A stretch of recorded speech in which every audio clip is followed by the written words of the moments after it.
Mullins, play action fake, pump fake, throws into the end zone. He's got DJ. Thompson makes a catch. Touchdown, Southern Miss. As I was growing up, you know, as far as who I listened to, it wasn't necessarily directed towards a football thing, but it was an athletic thing from the jump. All my uncles were athletes. One of them was like 5'7", the other one was like 6'4" like me, and the other one was like 6'1". And they all played different sports, tracks, baseball, football, and it was always a challenge because I grew up in my grandmother's house. So they were like my big brothers, and the biggest challenge for me was trying to compete with them and trying to get as good as they were. And now I've been put in a situation from that drive to be better and have an opportunity to be better than all of them, and they tell me about it every day, and it feels good because I used to be that little DJ that couldn't beat them at nothing, and now they won't set foot anywhere with me because they know not to. And I mean and I thank them for that because they drove me. My uncles drove me every day to try to be not so much like them, be my own person, but at the same time just have that drive to be better than everyone. Well, when I was coming out and being recruited, you know, out of high school, the first thing that I thought about was, you know, the best place for me. And at the time, Southern Miss was the best team in the state. They just won the championship. They were ranked like number 24 in the nation. They really could have been undefeated that season. I had watched half their games that season, and I fell in love. Like, I had been to the facilities at Mississippi State and Ole Miss and other places, and it didn't seem like family like it was here. And I fit right in when I came, so it just seemed like the right choice.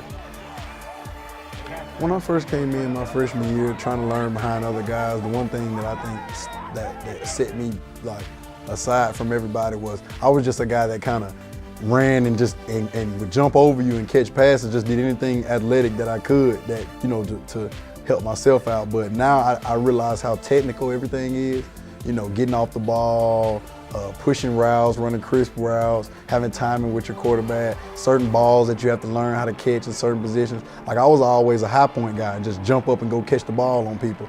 But I had to learn how to catch the ball over the shoulder, you know, and different things like that I'm pretty good at now.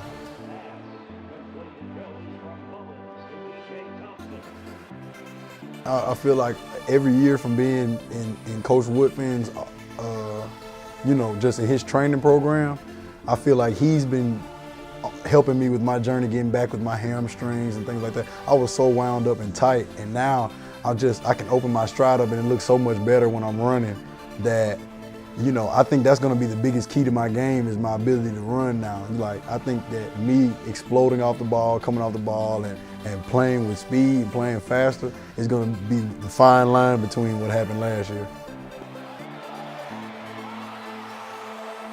Well, in my years, when I came here my freshman year, some of the guys that really influenced me the most were people like Dominique Sullivan and Marquise Strickler, Quentin Pierce, and Christian Briggs. All those guys were here around that time. Yano Sims, all those guys were in the receiving corps. And they were all a bunch of guys that had just came off a championship win. So, you know, the biggest thing for me was like Dominique and those guys used to, you know, do little things to kind of help me out and say, hey, DJ, you know, if you kind of do it this way instead. It's like they wanted to tell me. Sometimes they didn't because they felt like, hey, maybe he thinks that he's better than what he is, which I didn't. And I just, you know, they helped me though. They did what they could to kind of like, you know, motion me to be better than what I was. And they all told me, the guy that I named told me when I came in my freshman year that I was gonna be the guy one day. They always told me that. They always filled my head with that. They said, you know, if I just keep pushing and keep, you know, grinding, I would be that person one day. Well, individually, I want to beat everything that they predict. Everything that's ever been predicted about me, ever said about me, whether it's too slow, whether it's too small, whether it's I'm only gonna get this amount of catches, with everything, I just want to hush it all up. I want to go ahead and just hush it up now. That's a personal goal. But now, as far as the team is concerned, I want my receiving corps as a whole to be way better than we were last year. I want us to beat all the stats that we beat last year. And of course, as a team, you know, I'm really ready for how good our offense is gonna be, but I can't wait to see how good our defense is gonna be. I think we're gonna be really good on defense, and that's exciting to watch. Well, I'm getting my degree in communication studies, and I mean, I've brainstormed and I've got a couple things on my mind. Of course, first and foremost, I want to try my hardest to get to the league, and if that doesn't happen, I love public relations. You know, I love anything radio-wise, and I think I'm gonna try to journey into that direction. I don't want to hone in and give you an exact job that I want to do because I don't know exactly what's gonna help me feel out with my personality best. But I do think that I'm supposed to be somewhere talking to somebody. Yeah.